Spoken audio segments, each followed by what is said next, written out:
back with season 4. This is the first animated TV series that I'm actually covering on this well, I mean, I covered Marvel's What If, so I guess that counts. But DC-wise, this is the first animated TV series that I'm covering. It took us 4 years to get here, but well, shoot, longer than that, but since, when the show ended after season 2, but we got that Young Justice, we back, and we're going over it. It's your boy Icon with some new DC TV for ya. So, if you remember, and if you're watching this, obviously you do remember because you watch Young Justice. The season ended with Connor and McGann, they said that they were going to get married. And then they were in a diner celebrating their engagement. All the kids were there and the babies and blah, blah, blah. And then we saw the ring for the Legion of Superheroes. Long live the Legion. So now it fast forwards. We're not doing the usual time jumps because now these kids are getting really old. So we can't keep jumping like 5 years ahead. So this jump only takes place a year later after Brion, betrayed everybody and, he's ruling Cosnia, whatever the place was called. And a lot of things have also changed within the house as well. Like the girl Harper that was going to school with Violet and Fred Bug with 2 G's. Because remember, like, her father was abusive towards her and her brother. And then, they busted him and McGann, I guess, apparently took them in. So now Harper and the brother, they're living at the house, with McGann, with Connor, with everybody else. Which is odd because they're the only 2 people who don't have superpowers. So they're both just amazed by every single thing that's going on, living in a house full of superheroes. But this isn't really focused on the other characters. The first, because they gave us 2 episodes right out the gate. The first 2 episodes were basically about McGann and they were about Connor. Violet and Tara haven't spoken to Brion in over a year because of that whole situation, which means we're gonna revisit this at some point, like at some point down the line. And there was no Nightwing, there was no Artemis, there was no Aqualad. I do like the intro though, the new intro for Young Justice, because it has the original 7. It has the original Young Justice crew of back from season 1 of Nightwing, Aqualad, Superboy, McGann, Artemis, Zatanna, and Rocket. And unfortunately, there's no Kid Flash, but I feel like he's gonna come back this season. And so I feel like it's only a matter of time before Kid Flash comes back. So what's happening is McGann and Connor, they're going to Mars because McGann wants to get married on Mars. She wants to have a traditional Mars wedding. Connor agrees to go. Beast Boy agrees to go. So he's leaving the Outsiders in the hands of Cassie and Robin.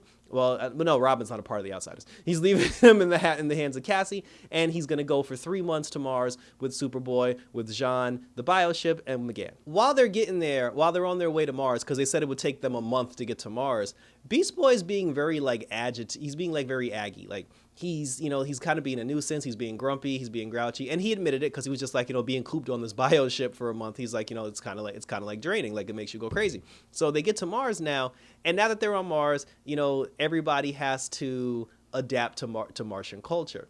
Beast Boy ends up transforming into a Martian animal because in his human form, he wouldn't be able to survive in Mars. But it's not until we get to Mars to where we realize there's actually a problem that's going on with the Martian people. Because they said that someone had assassinated the king not too long ago, and the queen now, she's taking over as far as leading the Martian people. But a lot of the Martians, they're not happy with McGann's decision. Because first of all, there's a lot of racism they actually use the word racism. There's a lot of racism that goes on in Mars between the green Martians and the white Martians. But now the Martians as a whole, they're not happy with Earthlings being brought into the mix. What's going on now is they're trying to create a Zeta tube. Jean is creating a Zeta tube, and McGann's sister, they're building a Zeta tube that will transport Martians back and forth from Earth. And like I said, there are a lot of Martians that aren't okay with that. They think humans are scum. They don't want to interact with humans. The fact that McGann is actually marrying one and breeding with a human, it's totally disgusting.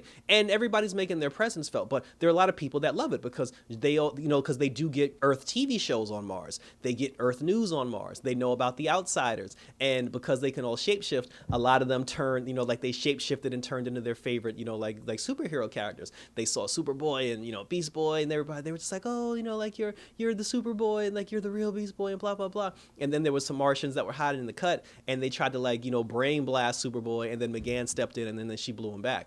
So then, they go to the house, they meet her parents, and her dad was voiced by the original voice actor of Martian Manhunter on Justice League and Justice League Unlimited, who also played Jean's dad on Supergirl, and he was also the first Captain America and Captain America, Falcon and Winter Soldier. So they're talking about the wedding, and then McGann had asked, she was like, "Oh, where's my other brothers and sisters?" And then the mom was just like, "Oh, the rest of them are too busy and they won't be able to make it, aka they're not coming because they don't approve of the Kryptonian human thing." And then her sister, she was just like, "Oh, in an effort to make you feel more comfortable, she transformed into Hello Megan, because she was like, I believe this Earth form is very popular." And then Beast Boy was just like, no, he was just like, dude, he said, "You're gonna gross me out." He said, "You're gonna freak me out walking around dressing like my dead mom." And then she was like, "Oh, I'm sorry." And then she transformed into Rita Farr from Doom Patrol. And then he was like, that doesn't help either, because Rita was his godmother, and she died too. So, so she ended up, but he didn't say that. So she ended up staying looking like Rita. So they're taking them all around the town.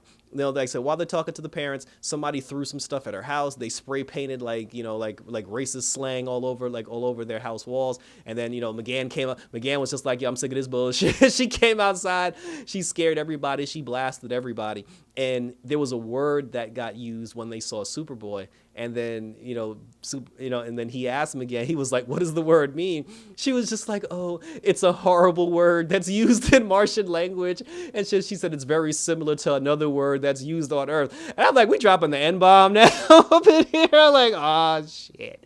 I'm like, here we go. But I actually like the fact that they're not trying to hide it. They're just like, look, there's racism going on. This is what happens. Every culture, every race, unfortunately, everybody has a slang word, like a horrible word, like a degrading word that's used to describe, different types of people and culture. So of course there would be one on Mars. It makes complete sense. But that's it. But they're pretty much trying to figure that one out. So Jean, he's about to finish the Zeta tube. I believe Jean's sister was the queen. No, his sister was either the queen or no, I forget who his sister. I think it was McGann. It was either McGann's mom or the queen. I forget. But so they're getting ready to put the Zeta tube together. And while they're getting ready to put the Zeta tube together, McGann's brother shows up, and of course he's still mad and he still hates everybody. So he tries to sneak in, just to see what's going on with the whole Zeta situation. When they fired up the Zeta tube, Jean was supposed to pass through it and end up on the watchtower. As Jean passed through the Zeta tube actually exploded and it blew up, and nobody knew what happened to Jean. That's how the episode ended. But because McGann's brother was in the cut and because McGann's brother was in the background, she assumed that he did it and she ran up on him. But the Zeta tube blew up, and I said, and now nobody knows where Jean is. And that's pretty much how the episode ended, presuming that John Jones is dead.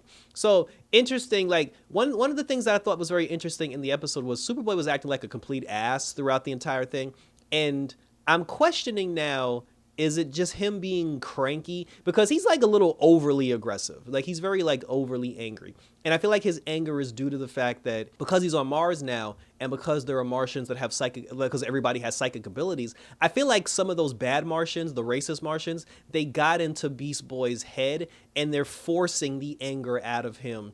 And they're forcing him to be more aggressive. Like someone's actually trying to control him from the shadows. I feel like that's what's going on, because I understand him being a little bit of an ass, but he's like overly doing it to the point where, hell, that might not even be him. Maybe somebody kidnapped Beast Boy at some point and then a Martian shapeshifted into, pretending to be him. But I don't know. We'll see what happens. I mean, McGann could probably detect that, but we'll see what happens. Good episode. Very, very good, decent episode for the first outing. I mean, it's like I said, it's focused on the wedding between McGann and Connor. So we're probably going to go through this because it's called Young Justice Phantoms. I believe the Phantoms refers to the Legion of Superheroes, because the Legion, they were even on Mars. Like there was a Legionnaire on Mars that was spying on McGann and Connor as well. So these guys are all over the place, and it's yet to determine what their role is, but we'll definitely find out soon. So that was it, and thank you for tuning in. So Young Justice is in the book, so we're going over this.